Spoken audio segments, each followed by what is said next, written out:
परमात्माले वराह रूप सुगरको रूप धारण गर्नुभएको छ। त्यसपछि वराह भगवानको र हिरण्याक्षको युद्ध भएको थियो, जसमा गएर भगवान परमात्माले यदि हिरण्याक्षले मारिदिएको थियो र पृथ्वी माताको उद्धार गर्नुभएको थियो। यो नेपालको पहिलो प्रथम तीर्थ मानिन्छ, जसलाई बराह क्षेत्र धाम भनिन्छ। यी बराह क्षेत्र धाम हो जहाँ चाहिँ भगवान परमात्माले प्रभुले पृथ्वीको उद्धार गर्नुभएको छ। भने उता गइसकेपछि हिरण्यकशिपु जो रह्यो, आफ्नो जुन दाजुलाई मार्नेवाला जुन मायावी विष्णुसँग चाहिँ बदला लिनुपर्छ भनेर आफ्नी आमा भएकी दितीलाई भन्न लागेको छ। साथै पत्नी कैदुलाई चाहिँ सम्बोधन गर्न लागेको छ। भाउजूलाई सुरवानु नाम गरेको जुन भाउजूलाई चाहिँ सम्बोधन गर्न लागेको छ। भन्न लाग्यो धन्न मान्नु पर्दैन, अवश्य पनि मायावी रूप धारण गर्ने भएका यी विष्णुसँग म बदला लिएर छोड्छु, तिमीहरूले चिन्ता मान्नु पर्दैन भनेर भनिसकेपछि कैदुले भन्न लागे भगवानको साथमा यस्तो प्रकारको द्वेष भाव राख्नु हुँदैन, यस्तो कर्म नगरोस् भन्दाखेरिमा कैदुको वचनलाई आज हिरण्यकश्यपले मान्दैन।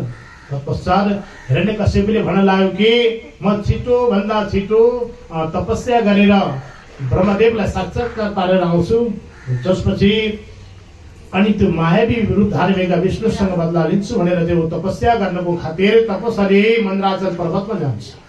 त्यहाँ गएर आकाशतिर फर्केर त्यसपछि दुवै बाहुहरूलाई मास्तिर फर्काएर अनि दाहिने खुट्टाको बुढीऔलाले भूमिमा टेकेर घरघोर जुन तपस्या गर्दै गयो। तपस्या गर्दै गइसकेपछि ब्रह्मदेव खुसी हुनुभयो र तपस्थलीमा आउनुभयो मन्द्राचल पर्वतमा।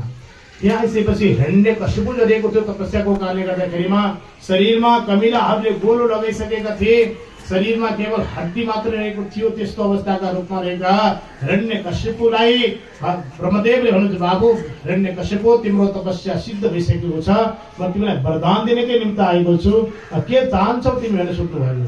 तपस्या गरेर हिरण्यकशिपुले भन्न लागेको छ, यदि तपाईँ मदेखि खुसी भएर वरदान दिनकै निमित्त आउनुभएको छ भनेदेखि म अजर हुँ, अमर हुँ, मेरो कहिले पनि जन्म मृत्यु हुँदै नहोस्, त्यस्तोले मलाई वरदान दिनुहोस् ब्रह्मदेव भनेर ब्रह्मदेवसँग माग्दा हिरण्यकशिपुलाई ब्रह्मदेवले भन्छ, म त सदा सर्वदा रहिरहन्न, मैले पनि शरीर छोड्नुपर्छ भने तिमीलाई मैले अजर अमर हुने चाहिँ वरदान कसरी दिन सक्छु, बरु अरू नै वरदान माग भन्नुभयो।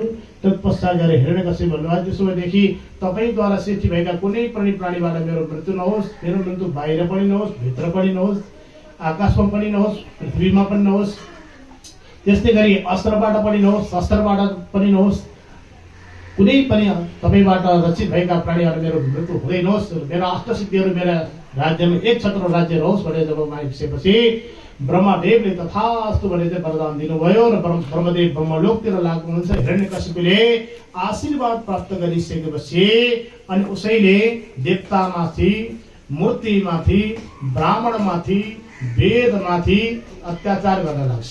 तत्पश्चात सकल देवताहरू पनि दुखित हुन्छन् अनि गएर भगवानको प्रभुको चाहिँ आराधना गर्छन्। भगवानले भनिबक्सिन्छ कि जब उसले आफ्नै पुत्र कान्छो प्रहलाद माथि चाहिँ यी नराम्रा कर्महरू गर्न लाग्छ, तत्पश्चात गरेर अवश्य पनि भक्तको रक्षा गर्नको खातिर अवतार धारण गरिन्छु भनेर भगवानले भनिबक्सेको थियो।